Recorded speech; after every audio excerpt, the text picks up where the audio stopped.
नमस्कार मित्रांनो, मी स्वप्नील महल्ले आरमार्क मध्ये आपल्या सगळ्यांचे स्वागत करतो।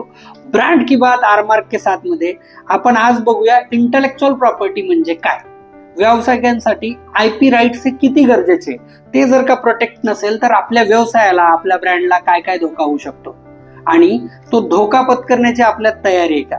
मित्रांनो, ज्या ब्रँडला, ज्या प्रोडक्टला तुम्ही फार कष्टाने उभं केलंय ते खरंच तुमचं आहे का हो? तुम्ही काही डॉक्युमेंटेशन ऑलरेडी पार्ट केला असेल, पण जर का तो इंटेलेक्चुअल प्रॉपर्टी मध्ये रजिस्टर्ड नसेल तर त्या नावाचे पूर्णतः मालकी हक्क आपल्याकडे नाही असं आपण समजू शकतो। मित्रांनो, इंटेलेक्चुअल प्रॉपर्टीचा पहिला मुख्य प्रकार आहे ट्रेडमार्क रजिस्ट्रेशन। म्हणजे ज्या नावाने, ज्या ब्रँड नेमने तुम्ही नावलौकिक मिळवलंय किंवा प्रोडक्ट चालू करू इच्छिताय ते पहिले स्वतःच्या नावे करणे हे ट्रेडमार्क या कन्सेप्ट अंडर प्रोटेक्ट होते। ट्रेडमार्क मध्ये तुमचं ब्रँड नेम, तुमच्या कंपनीचा लोगो, तुमची रंगसंगती, तुमची टॅगलाईन, तुमची दिसण्याची पद्धती, लिहिण्याची पद्धती, तुमच्या ब्रँडचे लेबल हे प्रोटेक्ट होतात। आणि आपल्याला जर का आपलं वेगळेपण म्हणजे ब्रँड म्हणून उदयास यायचं असेल तर आपली एक वेगळी ओळख असणं गरजेची आहे आणि ती ओळख आपल्या नावे प्रोटेक्ट करणं असणं गरजेची आहे, जेणेकरून त्या नावाची डुप्लिकेसी होणार नाही आणि योग्य कस्टमर आपलं ते प्रोडक्ट किंवा ती सर्व्हिस परचेस करू शकेल। तर यासाठी ट्रेडमार्क ही बेसिक कन्सेप्ट आहे, आयपीचा पहिला प्रकार जे आपण स्वतः प्रोटेक्ट केला पाहिजे।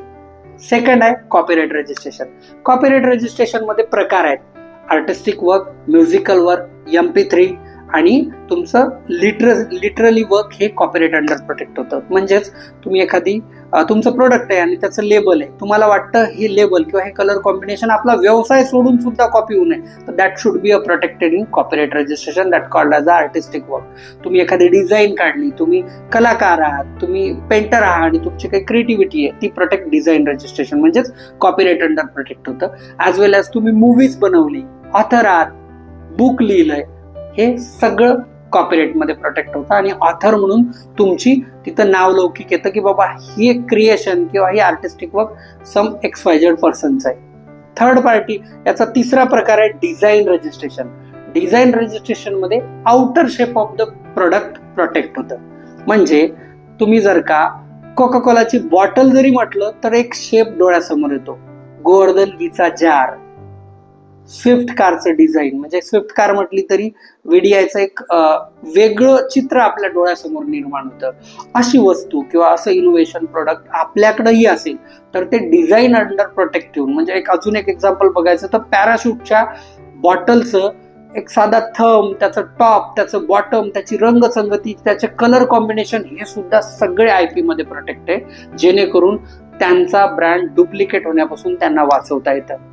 चौथा याचा प्रकार आहे पेटंट रजिस्ट्रेशन। पेटंट रजिस्ट्रेशन म्हणजे काय की तुम्ही एक रिसर्चर आहात, इनोव्हेटर आहात आणि काहीतरी क्रिएशन केलं, असं समजूया तुम्ही पाण्यावरती चालणारी गाडी बनवली आणि ती गाडी, ती इनोव्हेशन तुमच्या नावे असावं, तर हे पेटंट अंडर प्रोटेक्ट होतं। म्हणजे पब्लिक साठी प्रॉब्लेम सॉल्व्ह करणारी जर का तुम्ही एखादं रिसर्च केलं, इनोव्हेशन केलं असेल तर त्याचा कमर्शियल युटिलाइज तुम्हाला व्हावा म्हणून पेटंट रजिस्ट्रेशन गरजेचं आहे। त्यानंतरचा प्रकार आहे GI tag, geographical indication registration. तुम्ही ज्या एरियात राहता तिथली जर का काही भौगोलिक ओळख असेल, म्हणजे नागपूरची संत्री, नाशिकची द्राक्ष, कोल्हापूरची चप्पल आणि सोलापूरच्या चादरी, हे काही GI टॅग आहे जे त्या एरियाचं वेगळेपण किंवा त्यांचं सेपरेट वेगळेपण दाखवते आणि हे वेगळेपण दाखवल्यामुळे त्यांच्या प्रोडक्टला एक व्हॅल्यू मिळते आणि कमर्शियली त्यांचा युटिलाइज होतो, तर हे GI टॅग मध्ये रजिस्ट्रेशन होतं।